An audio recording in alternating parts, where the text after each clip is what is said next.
सभी बच्चों को सुप्रभात, नमस्कार, गुड मॉर्निंग। मैं गुप्तायन शर्मा, रेजोनेंस पीसीसीबी डिवीजन। और जैसा कि आप सभी बच्चों को पता है कि हम क्लास 10 उसकी एक पूरक पुस्तिका है संचयन, उसका पहला टॉपिक हम पढ़ रहे थे। हरिहर काका जो मिथिलेश्वर जी द्वारा रचित है, इसमें हमने स्टार्टिंग से पढ़ा कि हरिहर काका और लेखक के बीच क्या संबंध है। हरिहर काका जिंदगी की उलझन में उलझे, उसके पीछे क्या कारण है। फिर उन्होंने वहाँ की ठाकुरबाड़ी का वर्णन किया कि ठाकुरबाड़ी का विस्तार कैसे हुआ। उस ठाकुरबाड़ी को चलाने के लिए जिनकी नियुक्ति की जाती थी उनके बारे में उन्होंने चर्चा की। फिर ठाकुरबाड़ी के प्रति हरिहर काका का शुरुआत में क्या रवैया था, कितनी श्रद्धा रखते थे, किस तरह वो महंत जी को भगवान समझते थे और उनके परिवार में उनका स्थान कैसा था, उनका व्यवहार कैसा था, उनके साथ परिवार के भाई, उनकी बहुएं, उनके बेटे किस तरह से उनके साथ व्यवहार करते थे, ये हमने पिछली क्लास में पढ़ा। फिर हमने पढ़ा कि उनके हिस्से की 15 बीघे जो जमीन है वह उनके लोभ का कारण बनती है। महंत जी ये चाहते हैं कि हरिहर काका अपनी ज़मीन को मंदिर के नाम कर दे ताकि यहाँ का और विस्तार हो और हमें खाने को मिले। इधर परिवार के तीनों भाई, उनकी बहुएं, उनके बच्चे ये चाहते हैं कि हरिहर काका उस ज़मीन को किसके नाम कर दे, परिवार के नाम कर दे। लेकिन लेखक और हरिहर काका के बीच में जो विचार विमर्श होता है, जो मूल्यांकन होता है, वो मूल्यांकन होता है कि हरिहर काका जीते जी जमीन किसी के भी नाम नहीं करेंगे और मरने के बाद स्वतः ही वह जमीन परिवार के नाम हो जाएगी। लेकिन वहां तक प्रतीक्षा करने वाला दोनों में से कोई नहीं। महंत जी बहला फुसला करके ले जाते हैं, जब बात नहीं बनती है जोर जबरदस्ती से उनका अपहरण कर लेते हैं। फिर मामला उनके भाई है जो पुलिस में जाते हैं, जैसे तैसे करके उनको छुड़वाते हैं। उनके बयान होते हैं, उस बयान में वह अपनी जिंदगी की सबसे बड़ी पीड़ा कि मैंने जिस पर भी विश्वास किया वो विश्वास के लायक थे ही नहीं। इधर भाइयों ने भी जैसा महंत जी ने किया, भाइयों ने भी उसी तरह का व्यवहार उनके साथ किया। इसी कहानी को हम आगे क्रम से बढ़ाते हैं, देखते हैं कि हरिहर काका के साथ पेज नंबर 16 पर है हम। हरिहर काका के साथ उनके भाइयों की हाथापाई शुरू हो गई। साहब पहले समझाया कि राजी से कर दीजिए, अपनी 15 बीघा जमीन आप हमारे नाम कर दीजिए। लेकिन हरिहर काका किसकी याद आई? उसके रमेश सर की विधवा की, कि जब तक उन्होंने जमीन नाम नहीं की तब तक तो उनको बहुत सम्मान मिला, खाने के लिए बहुत अच्छा मिला। लेकिन जमीन नाम होने के बाद उनके भाइयों ने उसकी जो स्थिति की, कुत्ते से भी बदहाल स्थिति उनकी कर दी। यहाँ पर भी देखिए, भाइयों ने पहले समझाया, ने माने तो हाथापाई की। हरिहर काका अब उस घर से निकलकर बाहर गांव में भाग जाना चाहते थे सब, लेकिन उनके भाइयों ने उन्हें मजबूती से पकड़ लिया था। प्रतिकार करने यानी उनका विरोध करने, उनसे छुड़वाने पर वो क्या करते थे, अब वे प्रहार भी करने लगे थे, यानी लठ होता, डंडा होता, उससे मारने लगे थे। अकेले हरिहर कई लोगों से जूझ सकने में असमर्थ थे। भाई हरिहर तो थे अकेले, भाई थे 3 और उनके बेटे भी थे, तो 4-5 हो गए, रिश्तेदार भी आए तो बहुत सारे हो गए। अब उनसे कैसे लड़े? फलस्वरूप उन्होंने अपनी रक्षा के लिए खूब जोर जोर से चिल्लाना शुरू कर दिया। अब भाइयों को चेत यानी उनको क्या समझ आया, अरे अरे अरे गलती हो गई, तो चिल्लाने लगा, क्या करें क्या करें क्या करें क्या कर, अरे इसके मुंह में कपड़ा का कुर्सा ही नहीं हमने, तो चेत आया कि मुंह तो उनको पहले ही बंद कर देना चाहिए था। उन्होंने तत्क्षण उसी वक्त उन्हें पटक उनके मुंह में कपड़ा ठूस दिया सर। लेकिन ऐसा करने से पहले ही काका की आवाज सारे गांव में फैल गई, पहुंच गई थी। टोला पड़ोस के कुछ लोग, यानी अपने ही पड़ोस के कुछ लोग दालान में जुटने लगे।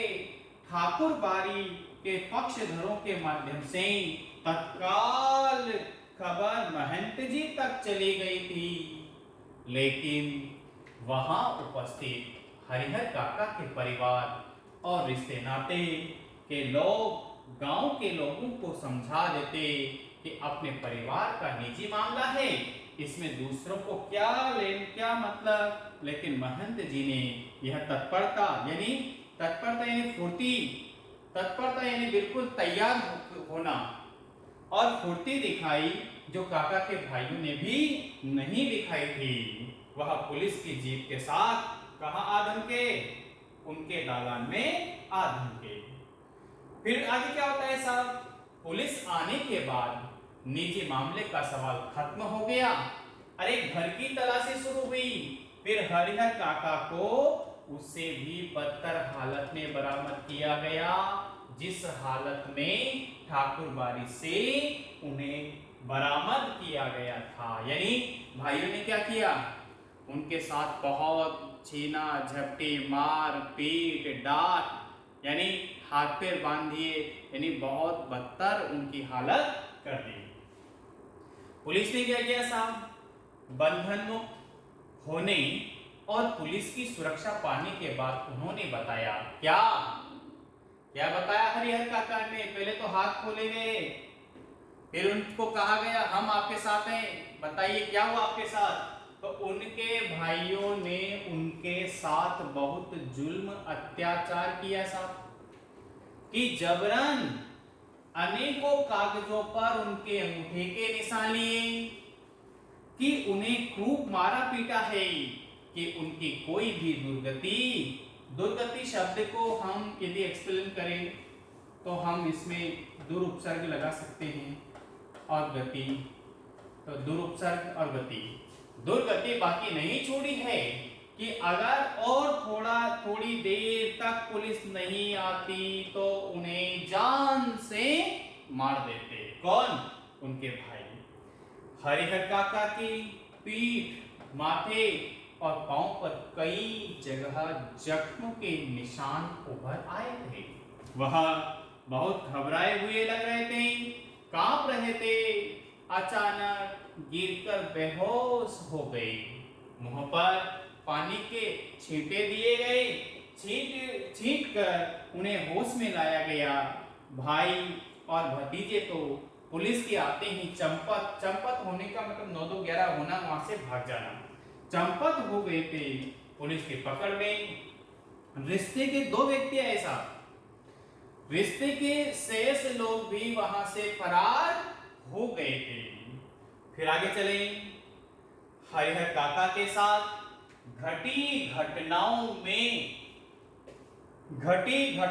में यह अब तक की सबसे अंतिम घटना थी। इसके बाद कोई घटना नहीं घटी। क्यों नहीं घटी? इस घटना के बाद काका अपने परिवार से क्या हो गए साहब, एकदम अलग हो गए, रहने लगे हैं। उनकी सुरक्षा के लिए राइफलधारी पुलिस के 4 जवान मिले। पुलिस ने कह दिया भाई पुलिस प्रोटेक्शन चाहिए, यानी 4 जवान मिले। हालांकि इसके लिए उनके भाई और महंत की ओर से काफी प्रयास किए गए कि वह हटे और हरिहर काका को बहलाए, फुसलाए और अपने उसकी जमीन अपने नाम कराए। दोनों लगे हुए थे। असल में भाइयों की चिंता थी कि हरिहर अकेले रहने लगेंगे, तब ठाकुर बारी के महंत अपने लोगों के साथ आकर पुनः उन्हें ले भागेंगे। और यही चिंता महंत जी को भी थी कि हरिहर को अकेला और असुरक्षित पा उनके भाई पुनः उन्हें धर दबोचेंगे। इसलिए जब हरिहर काका ने अपनी सुरक्षा के लिए पुलिस वालों की मांग की। यानी किसकी मांग की? पुलिस वालों की, कि मेरे को पुलिस सुरक्षा चाहिए। क्यों? क्योंकि उनको लग रहा था कि भाई भी मारेंगे, और भाई नहीं मारेंगे तो महेंद्र जी भी मारेंगे। तो फिर तब नेपथ्य यानी सुरक्षा में रह करके उनके भाई और महेंद्र जी ने पैरवी लगा और पैसे खर्च कर उन्हें पूरी सहायता पहुंचाई। क्या? जितनी भी सहायता हो सके, कि उनका कुछ नहीं होना चाहिए। एक तरफ से कमजोरी दूसरे के लिए घातक बन सकती है। यह उनकी सहायता का ही परिणाम है कि एक व्यक्ति की सुरक्षा के लिए गांव में पुलिस के 4 जवान तैनात कर दिए गए हैं। यानी क्या देना चाहते हैं कि जवान की उसमें रहेंगे सुरक्षा में, तो कोई उनके हाथ भी नहीं लगा सकेगा। आगे चलो। जहां तक मैं समझता हूं, मैं कौन है यहां पर? मैं यानी लेखक। जहां तक मैं समझता हूं, फिलहाल हरिहर काका पुलिस की सुरक्षा में जरूर रहे हैं, बिल्कुल रह रहे हैं, लेकिन वास्तविक सुरक्षा ठाकुरबाड़ी और अपने भाइयों की ओर से मिल रही है। क्यों मिल रही है साहब? इसलिए मिल रही है कि भाई तो चाहते हैं कि सबसे ज्यादा उनको सुरक्षित रखें, ताकि महंत किसी भी तरह का उनका अपहरण, कोई उन पर अत्याचार न करे।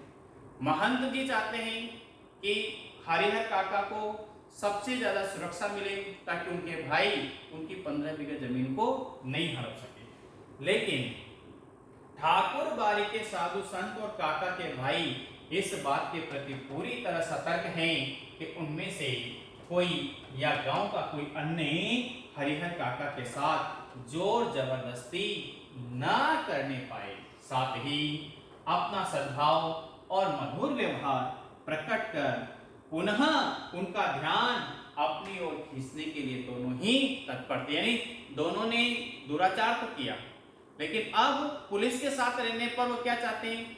अब उनका हरिहर काका का ध्यान अपनी ओर आकर्षित करें, ताकि वो जमीन हम में से ही किसी के नाम हो जाए। दोनों दल प्रयत्नशील थे, प्रयास कर रहे थे। साथ आगे चले।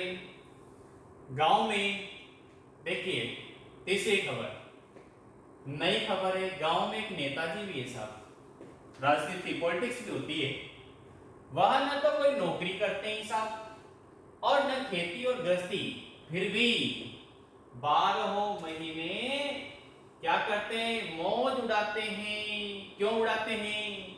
कि राजनीति की जादुई छड़ी उनके पास है।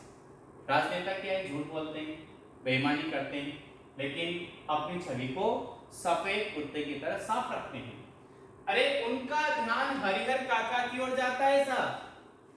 वह तत्काल उसी समय गांव के कुछ विशिष्ट लोगों के साथ उनके पास पहुंचते हैं और यह प्रस्ताव रखते हैं कि उनकी जमीन किसके नाम कर दे? उनकी जमीन में हरिहर उच्च विद्यालय के नाम से एक हाई स्कूल खोला जाए साहब। क्या नेताजी ने क्या सुझाव दे दिया कि उनकी जमीन में क्या खोले? हरिहर उच्च विद्यालय खोला जाए। इससे उनका नाम अमर हो जाएगा, उनकी जमीन का सही उपयोग होगा और गांव के विकास के लिए भी एक स्कूल मिल जाएगा। लेकिन देखो, अब देखो समझ, लेकिन हरिहर काका के ऊपर अब दूसरा रंग चढ़ने वाला बिल्कुल भी नहीं था। जब जिंदगी के पूरे अनुभवों को झेल लेता है व्यक्ति, तो वह कभी भी जीवन में मात नहीं खाता। नेताजी को क्या लौटना पड़ा? निराश ही लौटना पड़ा। नेताजी भी निराश होकर लौट आते हैं। अब आगे चलें। इन दिनों अरे गांव की चर्चाओं में के केंद्र हैं हरिहर काका। आंगन, खेत, खलियान, अलाव, जहां अलाव समझते हो, जहां पर आग जलाई जाती है सर्दी के दिनों में, कुछ लोग यहाँ पर इसके चारों ओर बैठ करके हाथ सेकते हैं। बगीचे, बर्गर, अरे हर जगह उन्हीं की चर्चा।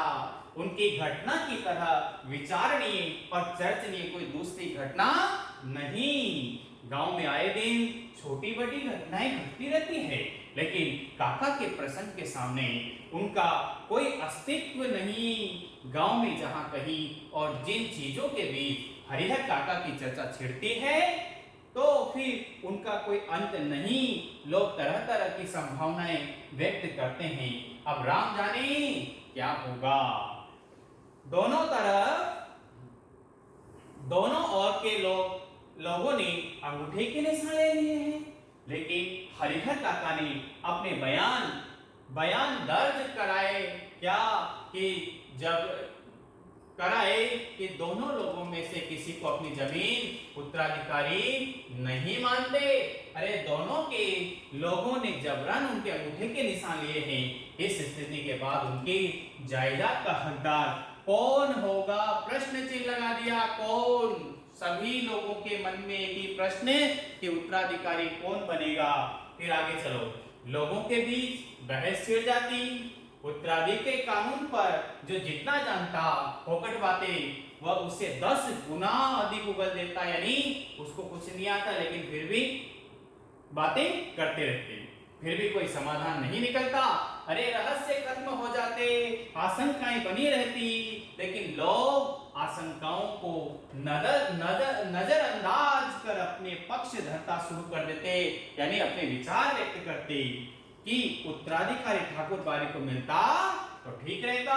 दूसरी ओर लोग कहते कि हरिहर काका के भाई को मिलता तो ज्यादा अच्छा होता।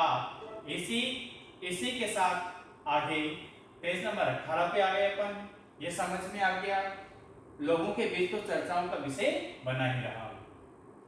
18 पे चले साहब, ठाकुर बारी के साधु संत और काका के भाइयों ने कब क्या कहा, यानी हवा की तरह खबरें। यह खबर किसकी तरह? बिजली की तरह एक ही बार समूचे गांव में फैल जाती। खबर झूठी है कि सच्ची, इस पर कोई ध्यान नहीं देता। जिसे खबर हाथ लगती वह क्या छिड़कता उस पे? नमक मिर्ची लगाना। नमक मिर्ची लगाने का मतलब है अत्यधिक बड़ा चढ़ा करके कहना, बात को अत्यधिक बड़ा चढ़ाकर कहना, उसे चटका कर यानी उसको और अधिक सुंदर बना करके आगे बढ़ा देता। एक खबर आती क्या? अरे कि महंत जी और हरिहर के भाई इस बात के लिए अफसोस कर रहे हैं कि अंगूठे के निशान लेने के बाद हरिहर काका को खत्म क्यों नहीं कर दिया। बात आगे ही नहीं बढ़ती।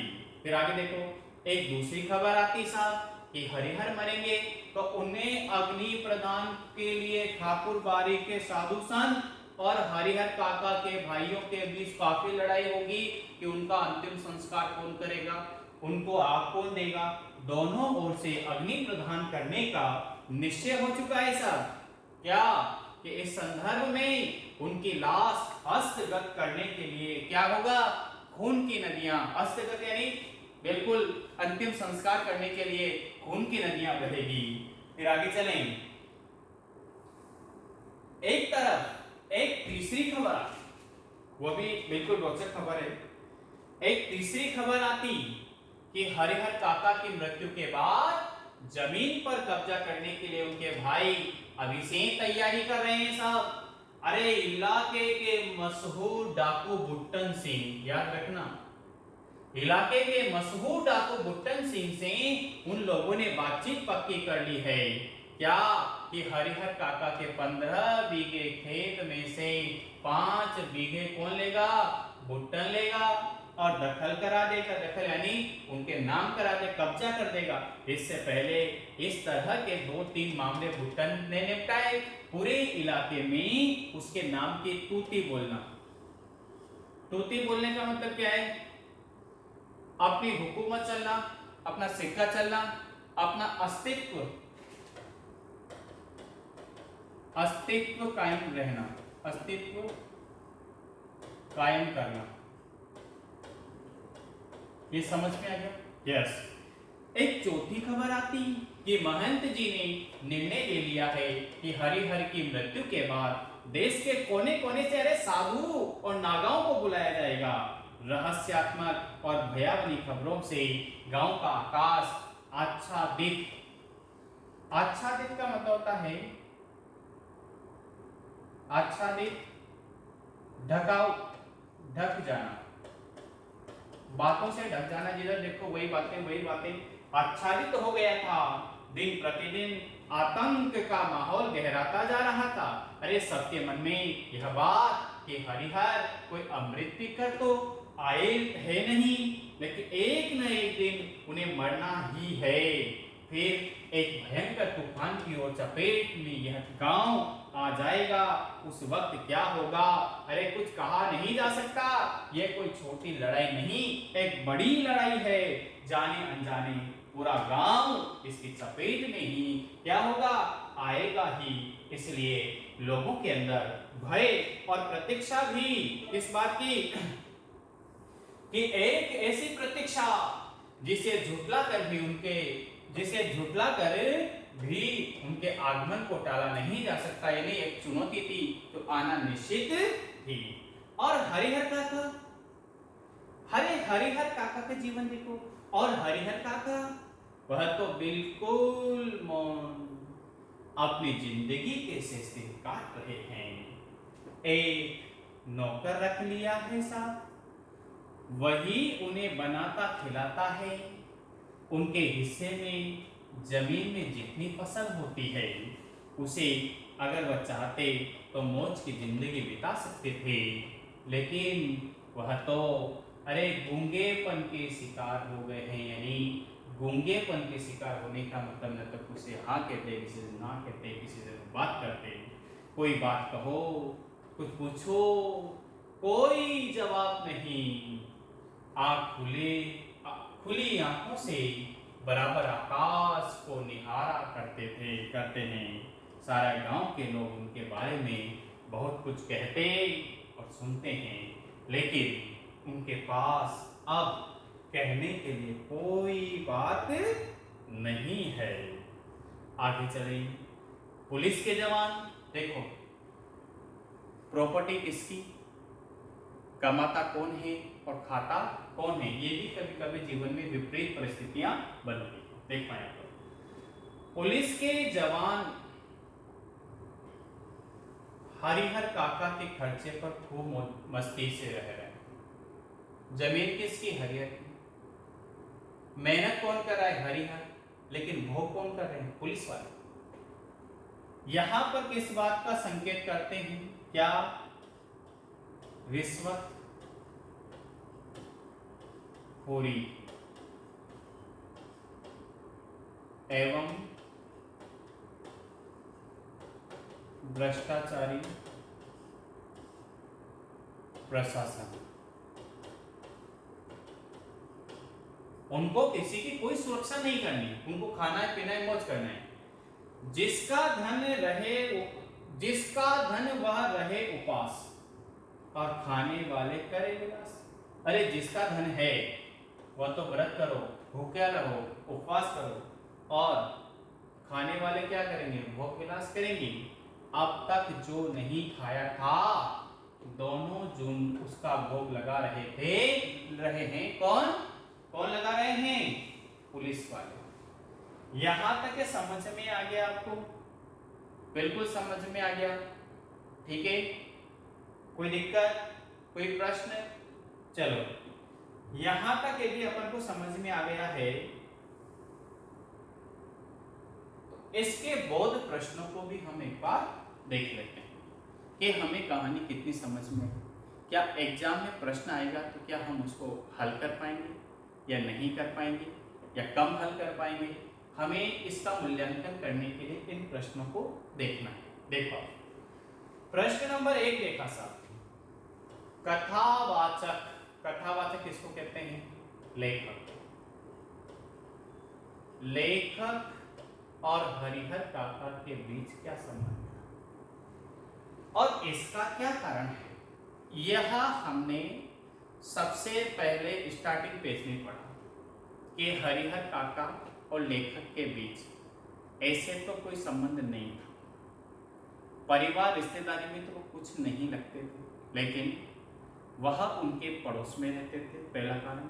दूसरा कारण, एक पिता अपने बच्चे को जितना प्यार करते हैं वह प्यार लेखक को हरिहर काका से मिला था। ठीक है, तो ये दोनों कारण यहाँ पर स्पष्ट हो गए। दूसरा क्या कहना है इनका कि हरिहर काका को महल और अपने भाई एक ही श्रेणी में क्यों नहीं लगे थे, क्योंकि महल और उनके भाई दोनों एक ही श्रेणी में इसलिए लगते कि दोनों ही स्वार्थी थे, लोभी थे। हरिहर काका की 15 बीघा खेत के लिए दोनों ने अपने नाम कराने के साथ उस हरिहर काका के साथ दुर्व्यवहार किया था। अरे अपहरण किया था, उसको मारा था, पीटा था, घसीटा था, मुंह में कपड़ा टूसा था, जबरन उनके हस्ताक्षर स्टाम्प पेपर पे हस्ताक्षर करवाए थे। इसलिए दोनों पर से ही हरिहर काका का मन उठ गया था, इसलिए उनको दोनों ही एक जैसे ही लगने लगे थे। तीसरा प्रश्न क्या कहता है? ठाकुर बारी के प्रति गांव वालों के मन में अपार श्रद्धा के जो भाव थे, उससे उनकी किस मनोवृत्ति यानी मन की प्रवृत्ति का पता चलता है? बिल्कुल, ठाकुर बारी के प्रति गांव के लोगों में अपार श्रद्धा थी, क्योंकि ग्रामीण अंचल के लोग कृषि कार्य से जुड़े हुए हैं, अनपढ़ लोग हैं। धर्म के ठेकेदारों ने उनको जैसा बोला वह उसी को मानते हैं। सारे गांव के लोग एक आस्था का केंद्र था। उनका यह विश्वास था कि लाभ हानि, जीवन मरण सब ईश्वर के हाथ है। बेटी की शादी अच्छे घर में तय हुई, मनौतियां मांगते कि मैं आपको एक जमीन का टुकड़ा दे दूंगा, मैं सवामणि का भोग लगा दूंगा, मैं भगवान के सोने का मुकुट चढ़ा दूंगा, या मैं 1 क्विंटल गेहूं अनाज दूंगा, या मैं वस्त्र आभूषण दूंगा। ये सब इस बात की ओर संकेत करते हैं कि ग्रामीण अंचल के लोग स्वभाव से बिल्कुल सरल भोले होते हैं। उनको जिधर भी आप राह दिखाओगे वह उधर आसानी से चले जाते हैं। ये भी आ गया। अगला देखो, बहुत वेरी इंपॉर्टेंट प्रश्न है ये, एग्जाम में कई बार पूछा गया प्रश्न है। क्या कि अनपढ़ होते हुए भी हरिहर काका दुनिया के बेहतर समझ सकते हैं। हर कहानी के आधार पर स्पष्ट कीजिए। बिल्कुल, हरिहर काका पढ़े लिखे नहीं थे, लेकिन जिंदगी के अनुभव उनमें गहरे थे। वह इस बात के गहरे थे कि हरिहर काका बिल्कुल जिंदगी से रूबरू हो चुके थे, जिंदगी की सच्चाई से रूबरू हो चुके थे। उनको ये पता चल गया था कि यदि हमने पूरी 15 बीघा खेत जीते जी दूसरों के नाम कर दिया तो बुढ़ापे में उनको कोई रोटी देने वाला नहीं मिलेगा, उनकी कुत्ते से भी बदतर हालत हो जाएगी। इसका उदाहरण रमेश की विधवा का उनके पास था। तो अज्ञान, अनपढ़ थे, लेकिन हरिहर काका को बिल्कुल दुनिया की पूरी समझ थी, इसलिए उन्होंने मरना स्वीकार कर लिया, लेकिन अपनी जमीन का एक टुकड़ा भी जीते जी किसी के नाम लिखना स्वीकार नहीं किया। यहां तक समझ में आ गया आपको? चलो आगे चलते हैं, या फिर ऐसा करते हैं, ये 5th से लेकर के नेक्स्ट क्लास में पढ़ेंगे। 5th से 10th इसको नेक्स्ट क्लास में अपन ले लेंगे। ठीक है, तब तक के लिए बहुत बहुत धन्यवाद। Thank you.